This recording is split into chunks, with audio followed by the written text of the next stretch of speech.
Kung tatanawin ang pupuntahan, parang malayo ka pa. Kung lilingunin ang pinanggalingan, malayo ka na.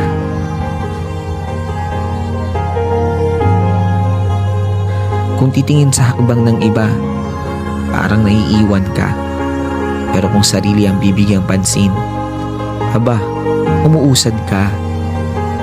Maaaring pagtagpuin tayo sa ilang bahagi ng paglalakbay, pero ang totoo, kahit kailan, hindi naman talaga tayo magsasabay-sabay. Magkaiba ang panahon, magkaiba ang daan, magkaiba ang oras, magkaiba ang bilis. Minsan, nakadepende kung saan nakabaling ang paningin.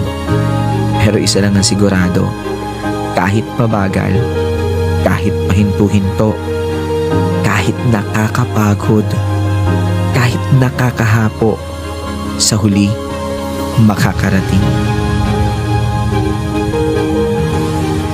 Huwag na huwag susuko.